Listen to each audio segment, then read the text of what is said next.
Welcome, Central Indiana sports fans, to the Central Indiana Sports Report for my new podcast, Greg and His Friends Talk Sports. I'm your host, Greg Mengel, and every weekday afternoon, my friends and I are talking about whatever Central Indiana sports fans are talking about. And coming up today, Monday, March 23rd, 2026, of course, we'll be talking NCAA Tournament, both men's and women's. I talked with my friend Jake Dunn about Purdue's win over Miami and another trip to the Sweet 16. And I talked with my friend Shouse to talk about the tournament in general. Plus, we have NAIA men's and women's results and the upcoming schedule. Boys basketball semi-state results and state finals matchups. Plus, the Pacers will try to end a franchise record 16-game losing streak. New format alert. Greg and His Friends Talk Sports will now be every weekday between 1 and 3 o'clock. If we have anything big on the weekends, which we usually do, we'll do individual reaction podcasts for those events. Just a little too much for me doing it every day. And I'm experimenting for now, prior to our, relaunch in August, our third season. We'll have it all figured out by then, but honestly, we'll never quit trying to provide the best podcast we possibly can for you. And of course, that will mean format changes from time to time.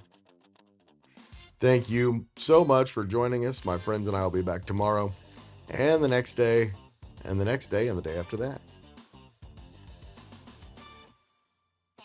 The Purdue Boilermakers are one of 16 teams remaining in the NCAA Tournament after beating Miami 79-69 Sunday afternoon in St. Louis. And now they move their pursuit of a second Final Four in 3 years to San Jose, California, where they'll face the Cinderella of the tournament, the Texas Longhorns, who've beaten NC State, BYU, and Gonzaga after losing their 3 final regular season games and 5 of their last 6. It's the first of 8 Sweet 16 games Thursday and Friday and is on CBS. And here's my friend Jake Dunn to talk about it. Purdue's in the Sweet 16 for the third year in a row.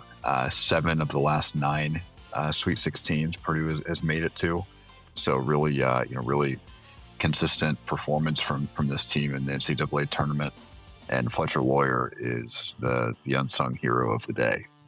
He had a very efficient day, one of the best performances that I think we've seen all season from anybody in college basketball. He had 24. I'm not sure they win if he has an ordinary day. Yeah, I agree. He had 24 points on just 7 shots, was 6 of 7 from the field, 4 of 4 from 3. The only shot he missed was one he had to take because he was going to have a shot clock violation if he didn't shoot it. And he's now shooting 50% from 3 in the postseason. And he right now looks like Purdue's most consistent weapon, not only his shooting, but also his off-ball movement and also decision-making. I feel like his passing here in the NCAA tournament and also the Big Ten tournament has been pretty impressive. And he just does things that you would expect senior leaders to do. So I really liked his effort and fight so far here over the past few weeks. I said in our preview, he kind of needs to be the Ryan Klein of 2019 this year. And that's exactly what he was today.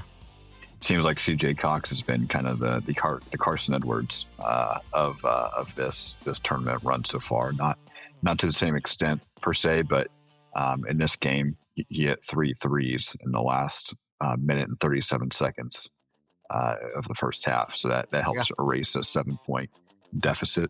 I was starting to get worried. Yeah, me too. And that stretch completely changed the game's trajectory.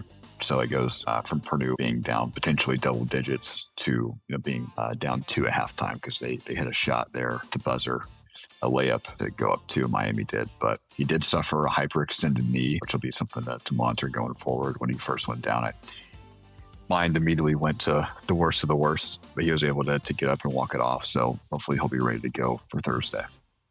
He'll have some pain, I'm sure. He'll be fine by Thursday. Sure seems that way, right? Certainly hope so. One thing that I think really helped Purdue here was just kaufman-renn's really just steadiness. He was a force in the interior, finished with 19 points, 9 rebounds, and his floater, his typical little push shot floater, and then just his kind of post hooks His moves in the post were really solid, especially against Malik Renew, who he was pretty familiar with.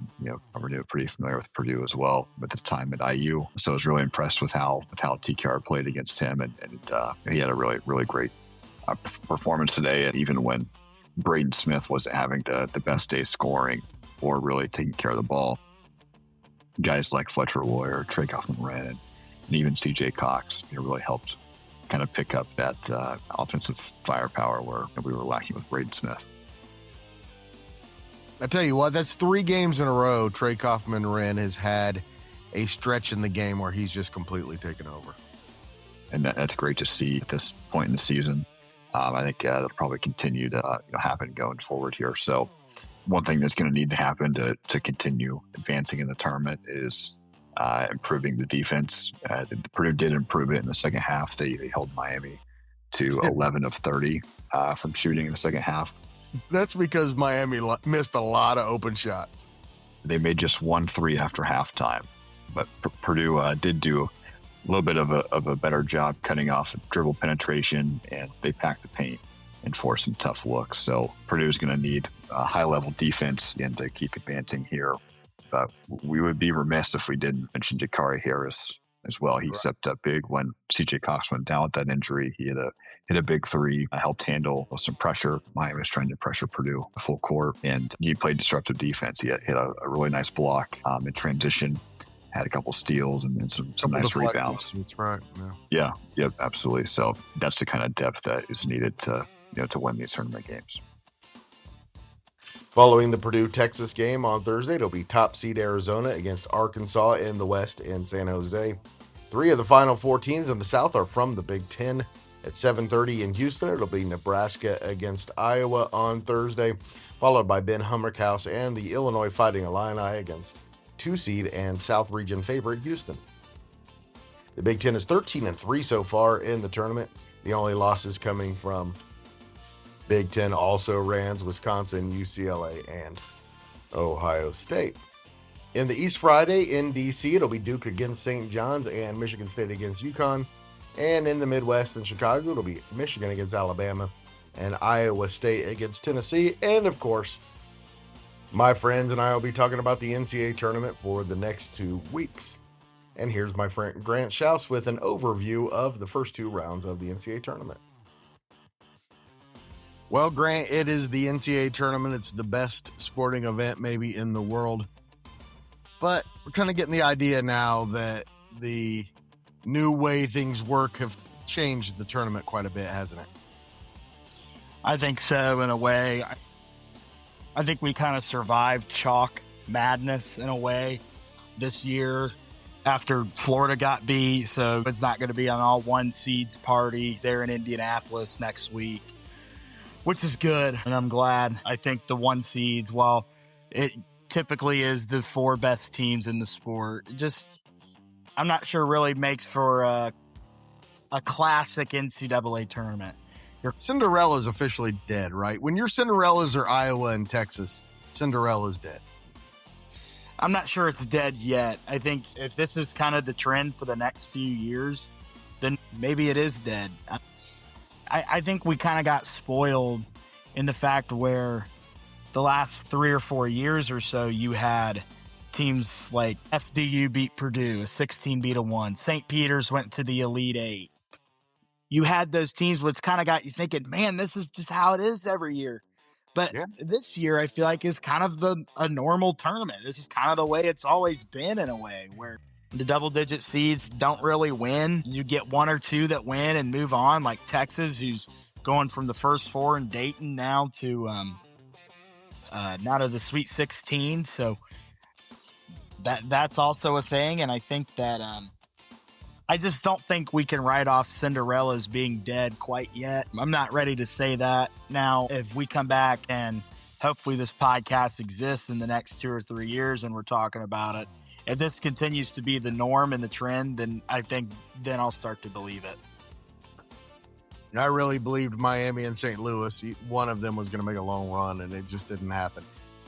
Coming into the tournament, Grant, you and I kind of both thought that the Big 12 had the best 3 teams in the tournament. Has anything changed your mind? Not really. I still think that Iowa State, although they struggled in the first half against Kentucky, dominated the second half and moved on. Arizona kind of let Utah State hang around for a little bit, and then Houston is Houston, and Houston's going to get to play a home game, potentially 2 home games in the Sweet 16 and Elite 8. So that's another thing, and I do think the Big 12 is really good in this tournament, but the Big 10 has been better than it has been in the last few years.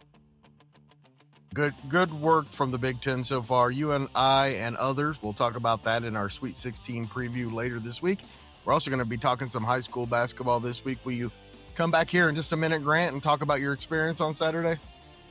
Absolutely. Quick college basketball note, Greg McDermott is resigning at Creighton after 16 years in Omaha.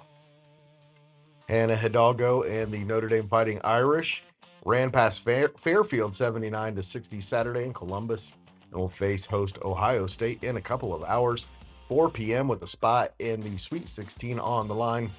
Their All-American Hannah Hidalgo, 23 points, 9 rebounds, 8 steals, and 6 assists in Saturday's win, and they will need another big performance for her today against the 3-seed Buckeyes.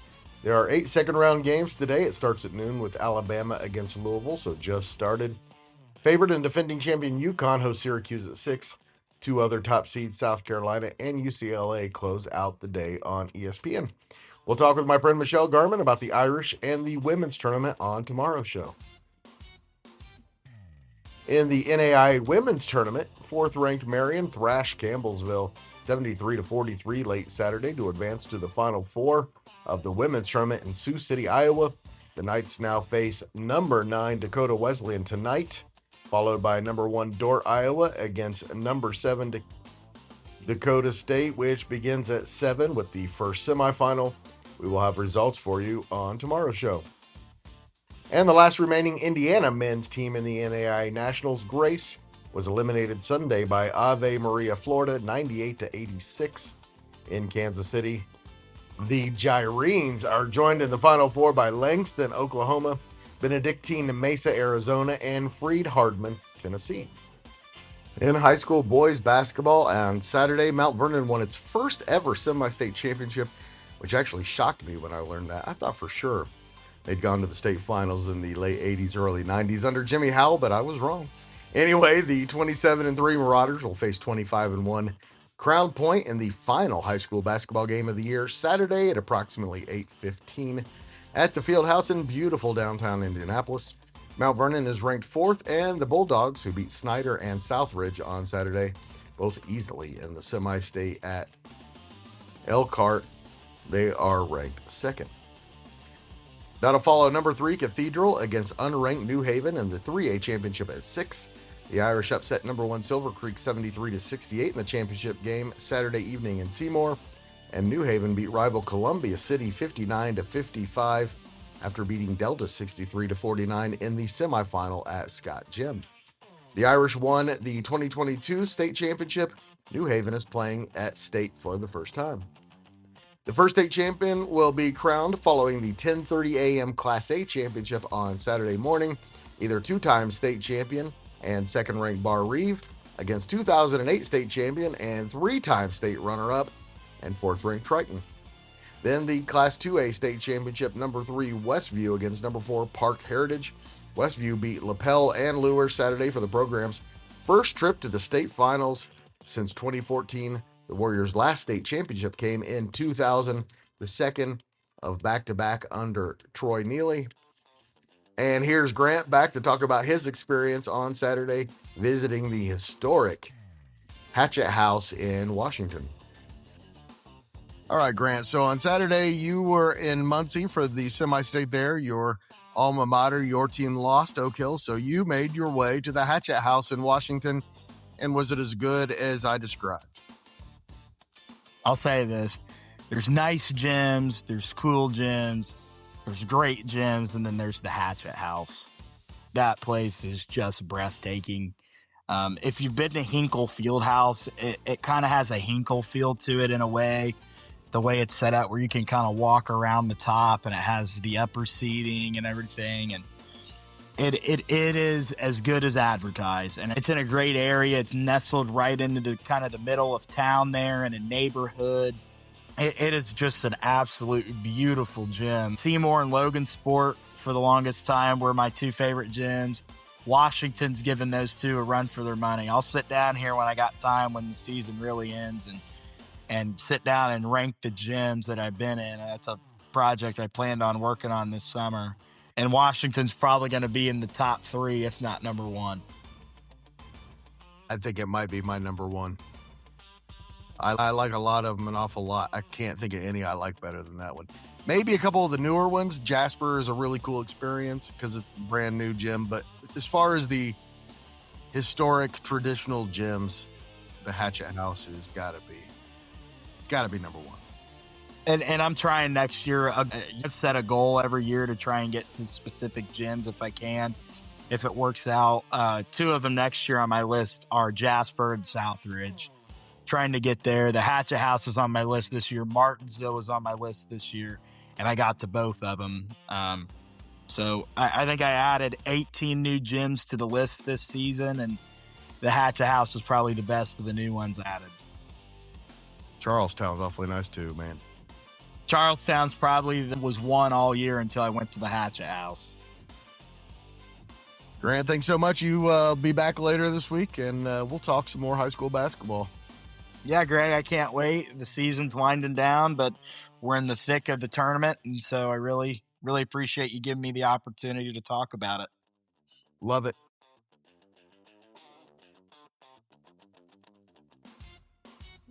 And looking ahead to Monday, March 23rd, 2026, along with the NAIA National Semifinals and Notre Dame's women in the NCAA Tournament, the Pacers are in Orlando to face the Magic to try to end a franchise record 16-game losing streak. By the way, the Kings are now 3.5 games clear of the Pacers for the league's 4th worst record, thanks to Russell Westbrook, leading them to recent wins over the Clippers, Jazz, and Nets. The key is to finish in the bottom 3 of the league, and it looks like that's very likely now. 3.5 games clear of the Kings with 11 games to play. And the Pacers will reportedly be without recent acquisition Ivica Zubac for the rest of the year after he sustained a rib fracture in the loss to Portland last Wednesday. And I will talk with my friend Mike Rich about the Pacers on tomorrow's show after tonight's game against the Magic. Then after tonight, the next 3 games are all at home, and I know Mike will be at least 2 of them, maybe all 3. Thanks so much for listening. My friends and I will be back tomorrow.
Central Indiana Sports Report is a product of ITG Media.